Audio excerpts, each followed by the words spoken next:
कोतवाल बर्डीमध्ये काल जो स्फोट झाला 1:30 वाजता, एशियन फायरवर्क नावाची ही कंपनी आहे आणि या कंपनीमध्ये जो स्फोट झाला, मळावी आणि रजक हे दोन काम करणारे कामगार स्फोटात मृत्युमुखी पडले।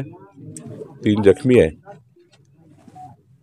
त्यांची जखमीची उपचार सुरू आहे। पण या ठिकाणी महत्त्वाचं असं आहे की 1 जुलै 2024ला फायर सेफ्टी डिपार्टमेंट, जे काही इंडस्ट्रियल डिपार्टमेंट, सर्वांनी या कंपनीला क्लोजर नोटीस दिली होती, बंद करण्याची नोटीस दिली होती। नोटीस दिली असताना सुद्धा ही फायर इंडस्ट्री सुरू होती। खरं तर हा फार मोठा गुन्हा आहे आणि त्यामुळे कडक कारवाई पोलिसांनी केली आहे। कलेक्टरच्या इन्स्पेक्शन आणि इन्क्वायरी सुरू झाली आहे। मला वाटतं की याच्यामध्ये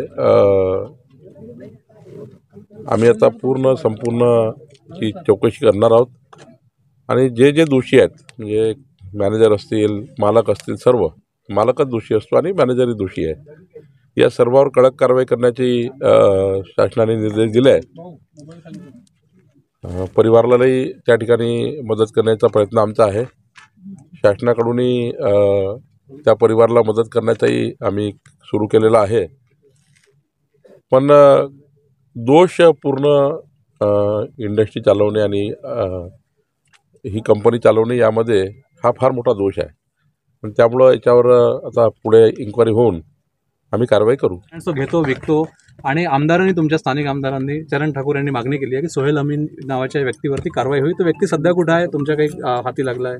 नाही, अजून पोलिसांनी अटक अजून झाली नाही आहे।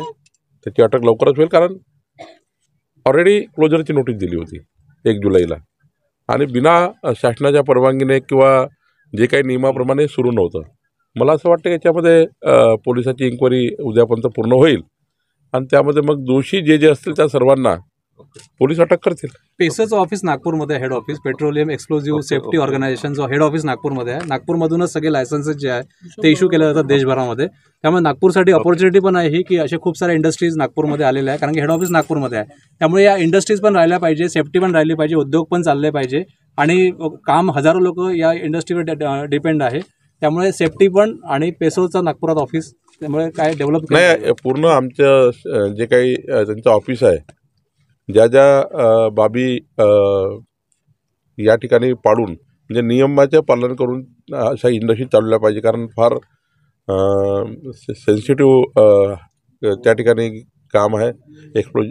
या ठिकाणी बारूद तयार करणे किंवा बारूदचा कारखाना असणे फार सेन्सिटिव्ह काम आहे। त्यामुळं जे नियम आहे त्या नियमाचं पालन केलं नाही तर असे स्फोट होतात आणि ऑलरेडी 7-8 नियमांचं उल्लंघन केलं आहे या कंपनीने।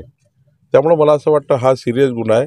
यामध्ये आता 2 दिवस पुन्हा लागतील आणि मग जे काही कडक कारवाई जी आहे ती करण्याचा प्रयत्न आमचा सर्वांचा आहे। म्हणूनच मी या ठिकाणी व्हिजिट केली आहे की दोषींना कारवाई झाली पाहिजे आणि परिवाराला न्याय मिळाला पाहिजे।